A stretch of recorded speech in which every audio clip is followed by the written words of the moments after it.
We are pleased to join with us now Richard Trumka, president of the AFL-CIO. Welcome. Thanks for having me to on. beautiful Davos.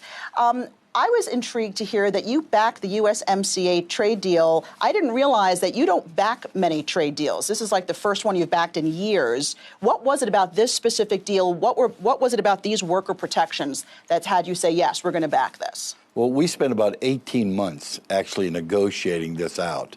I actually made a trip to Mexico to get the Mexican president to reopen the agreement because the one that came back to us originally was inadequate. It was totally unenforceable. It had some improvements in the labor section, but it didn't have the ability to enforce the agreement. So it was enforceability on three levels. One, if Mexico can't enforce their own laws, then this agreement will fall apart. So we wanted to make sure they had the wherewithal and they had the laws in place and we could support them enough that they could do the laws. The second area was there's a thing called a panel. When you file a complaint, you go through conciliation, mediation, and then you go to a panel. It's like an arbitrator. Originally, this agreement let either party block a panel, so you could never get a decision. And then the third thing was, what we had in the past was it would take 8, 9, 10 years to get an agreement. Right. In the meantime, they continue to violate the agreement. So with this agreement, we negotiated pretty state of the art. We have time limits, and we can actually block the products from coming into the country if they're made in violation of the agreement. So, Richard, 12.5 million members. What businesses specifically will benefit from USMCA?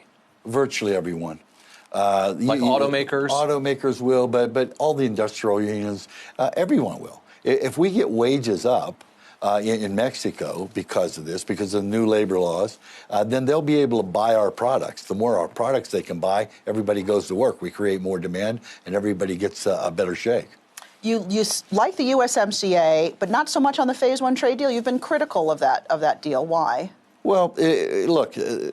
Not enough worker protections. Well, no worker protections. Not enough, and no human rights protections. But look, the Chinese have been cheating for a long time. They cheat in various forms. One of the ways they did it is they give large subsidies to their own companies. And then their state companies are predatory. But then they also don't comply with their own health and safety laws, their own minimum wage laws, and that gives them a tremendous advantage over people in the United States that are playing by all the rules. That was the original reason for him to go out on it, and none of that is addressed. No human rights, no labor rights, nothing on state, the subsidies of state companies, and nothing on predatory practices. So there's maybe it'll come in Phase 2. Well, hopefully. There's a few improvements were made. We eliminated some obstacles for us to be able to get trade in a couple of areas. And one good thing that was done, he kept the tariffs in place. All right. I want to ask you about mining, and you're a third-generation miner. I am. And coal and sustainability obviously is very much a topic here in Davos, and President Trump has been supportive of coal mining in the United States. Environmentalists are opposed to that. Where does that business stand right now? Some people are saying there's no access to capital for coal companies. Every single one of the coal companies in the United States, major coal companies, has declared bankruptcy. It's going down, and he's done nothing really to help it. In fact, there are 25% fewer coal-fired power plants in the United States today than the day he took office. But should that business go away? Well, I think you can burn coal cleanly. I think there's a way that you can burn it and not pollute the atmosphere. Because we're not deniers. We understand the importance of climate change and doing something about it now to change that. But we'll see what happens. Trump touts a lot that he's brought manufacturing jobs back to this country. From your perch, is that true? Not so much. We haven't seen some of that, so much of that happen. Let me ask you, you're concerned about the economy, it sounds like. You think that there's a potential for an implosion, I think you said. Exactly. Why is that, Richard? Well, look, inequality in this country is growing dramatically by leaps and bounds. The head of the IMF just said that we are headed towards a major depression because of inequality. And there were several things on the horizon that can either accelerate that trajectory or decelerate it. Climate change. If climate change is put on the backs of workers and working class people, then it will increase that trajectory.